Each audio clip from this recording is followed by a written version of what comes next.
디플로이먼트는 현재 한 서비스가 운영 중인데 이 서비스를 업데이트해야 돼서 재배포를 해야 될 때 도움을 주는 컨트롤러입니다.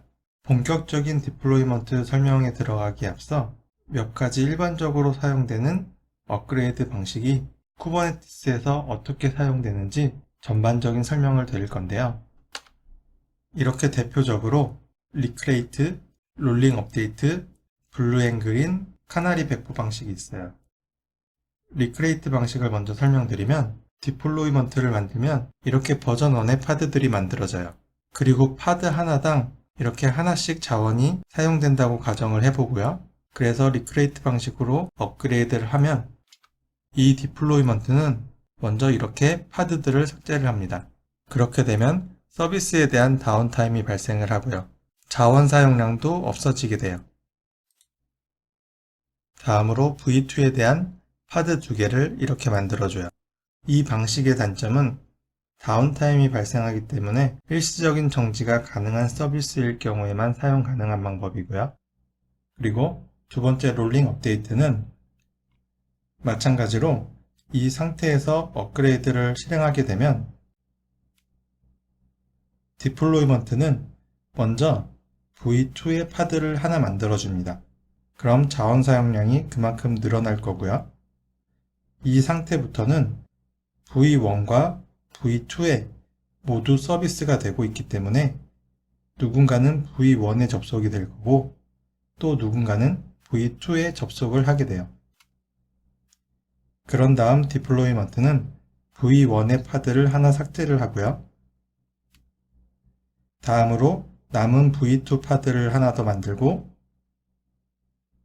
끝으로 남은 V1 파드를 삭제하면서 이제부터 사용자들은 V2의 서비스에만 접속을 하게 돼요. 이 방식은 배포 중간에 추가적인 자원을 요구하지만 그래도 큰 장점은 다운타임이 없다는 거예요. 다음으로 블루그린인데 이건 디플로이먼트 자체로 제공되는 기능은 아니고 디플로이먼트를 사용해서 할 수도 있지만 전 강의 때 배운 리플리카셋과 같이 리플리카스를 관리하는 모든 컨트롤러를 이용해서 할 수가 있어요.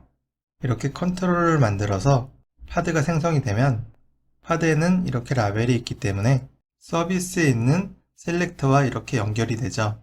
이렇게 운영이 되고 있는 상태에서 컨트롤러를 하나 더 만드는데 V2 버전에 대한 파드를 만들고요. 라벨도 V2 버전이에요. 그리고 이때 자원 사용량은 기존의 2배가 되고요. 그리고 이렇게 서비스에 있는 라벨만 변경을 해주게 되면 기존 파드와의 관계는 끊어버리고 이렇게 V2 버전의 새 파드와 바로 연결이 돼요. 그래서 사용자는 V2 버전의 서비스를 사용할 수가 있게 되고 순간적으로 변경이 되기 때문에 서비스에 대한 다운타임은 없어요.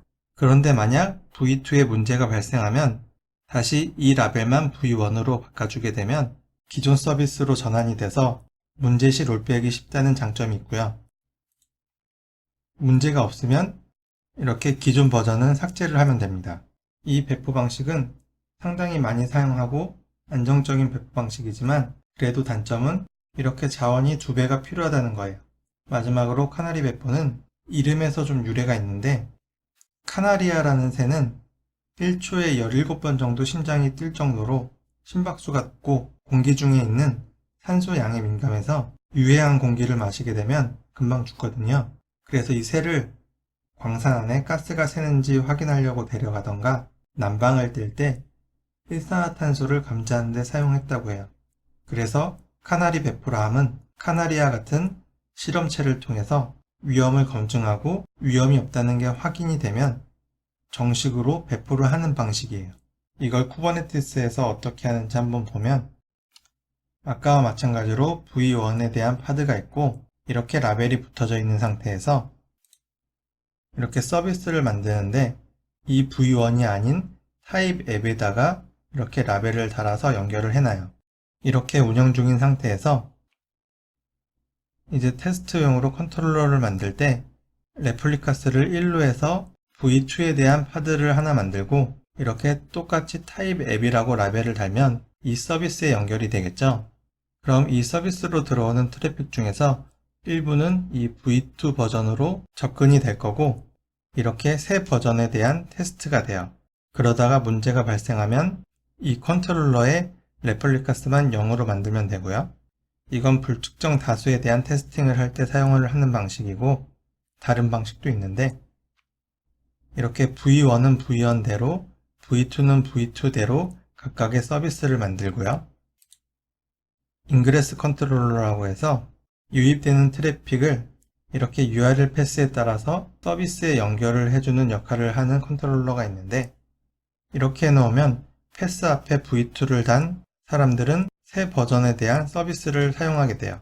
예를 들면 우리가 글로벌한 서비스를 운영을 할 때 새로 배포될 서비스는 미국을 테스트베드 지역으로 설정한다고 정할 수가 있고 URL 앞에 미국에서 접근했으면 EN을 붙이도록 만들어요. 그러면 인그레스 컨트롤러가 미국에서 접근하는 사람들한테만 V2에 대한 서비스로 연결을 해줍니다. 이렇게 특정 타겟을 정해놓고 테스팅을 할 수가 있어요. 그렇게 해서 테스트 기간이 종료되고 문제가 없으면 이렇게 V2에 대한 파드를 증가시키고요. 이렇게 인그레스 컨트롤러의 설정을 변경한 후에 기존 V1에 대한 내용들을 삭제하면 돼요.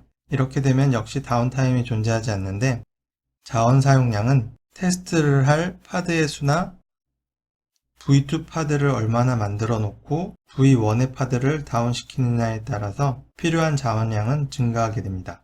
이렇게 일반적으로 사용되는 배포 방식과 쿠버네티스에서 이걸 어떻게 응용해서 사용할 수 있는지 설명드렸는데 이번 디플로이먼트 이론 설명에서는 리클레이트와 롤링 업데이트에 대해서 좀 더 상세하게 설명을 드릴 거고요. 이 블루그린에 대해서는 실습 때 보여드릴 거예요. 그리고 이 카나리 배포에 대해서는 추후 중국 강좌 때 인그레스 컨트롤러에 대해서 다루면서 해볼 예정입니다.